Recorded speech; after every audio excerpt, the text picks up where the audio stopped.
सभी लोगों को मेरा नमस्कार और आप सब लोगों का स्वागत भी है। खासतौर पर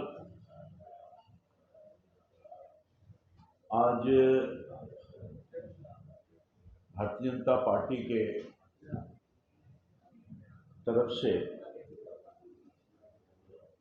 आपने देखा होगा कि विगत दिनों में कांग्रेस पार्टी ने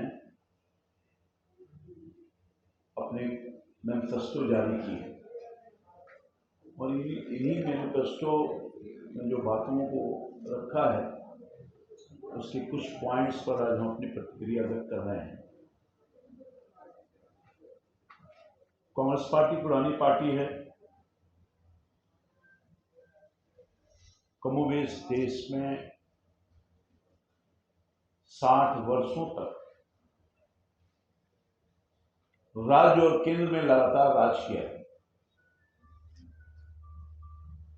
और देश की जो आज की स्थिति है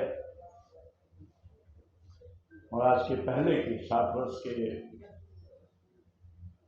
शासन के बाद भी देश की जो हालात है आपके समक्ष है, देश के समक्ष है, देश की जनता के समक्ष।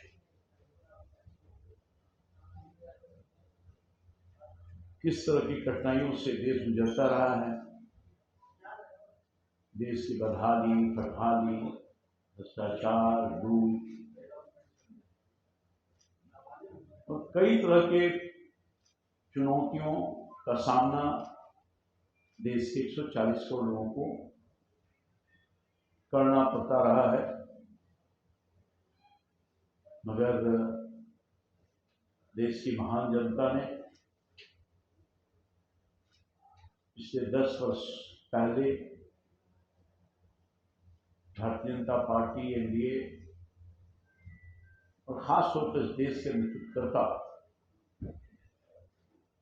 सम्मानीय यशस्वी प्रधानमंत्री मोदी जी पर विश्वास व्यक्त किया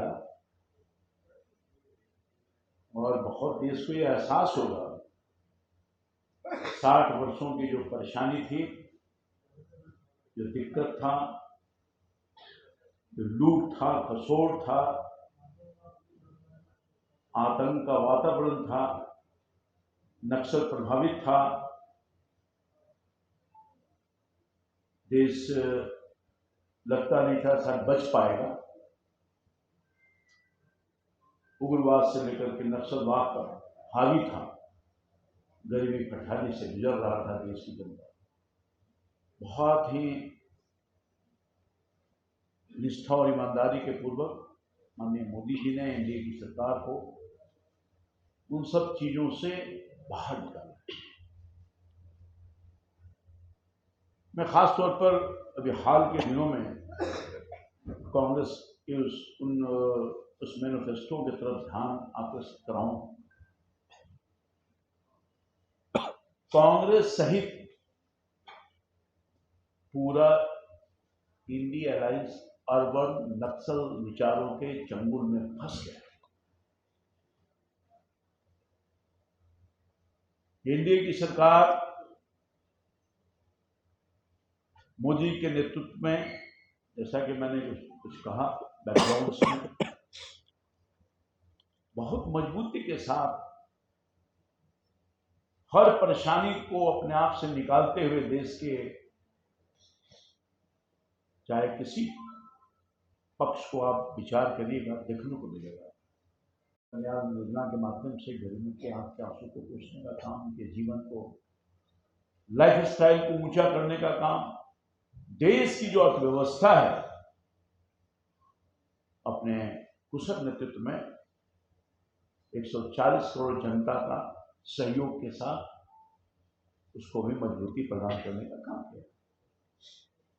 और आप देख रहे होंगे 10 साल पहले जिसका मैंने वर्णन किया, देश जो रसातल में चल गया उससे मुक्ति दिलाने का काम किया है और हर तरफ विकास की धारा तो गई है, गरीबों के जीवन को सहज किया है, रोजी रोटी की समस्या को दूर किया है।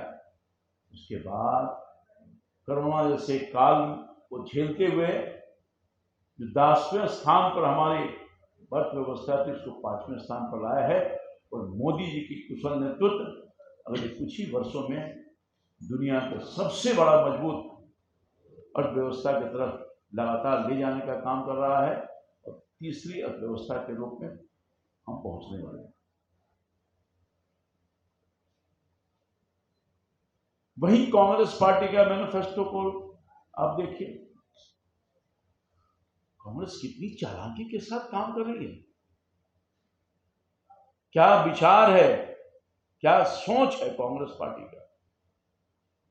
जहां मोदी जी देश की अर्थव्यवस्था को मजबूती प्रदान कर रहे हैं, वहीं कांग्रेस पार्टी लोगों के जीवन भर की कमाई को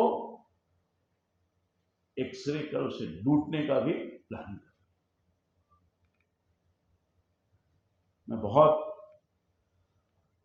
उन चीजों को रखने का काम कर रहा हूं, देश की जनता को, आम जनता को किस तरह से कांग्रेस पार्टी प्लान कर रही है। कांग्रेस कह रही है देश की जनता ने अपने बाल बच्चों के लिए जो कमाया है उसको भी उनसे छीन करके मुसलमानों में बांट दिया। ये हम लोग नहीं कह रहे हैं, हम तो सबका साथ सबका विकास, हमारी नीति, हमारी पॉलिसी हर जाति हर धर्म के लोगों के लिए ईमानदारी और निष्ठापूर्वक हम लोगों की गरीबी को निकालने के, गरीबी से बाहर निकालने के लिए हर काम कर रहे हैं। ये कांग्रेस पार्टी कर रही है कि आप अपने बाल बच्चा के लिए कमाइए, हम उसको सिर्फ मुसलमानों में बांट देंगे। अरे हमारी पार्टी तो गरीबों के काम कर रही है, हमारी नीति तो गरीबों के लिए है। देश का एकमात्र ही व्यक्ति है, जाति है, धर्म है, मैं मानता हूं वो है गरीब। और हमारे प्रधानमंत्री जी ने गरीब को आगे रख करके योजना बनाया, बहुत बारीकी से आप देखिए। यही याद करिए, क्योंकि पूर्व प्रधानमंत्री मनमोहन सिंह ने कहा था कि देश के संसाधनों पर पहला हक मुसलमानों का होगा। अब गौर फरमाइए,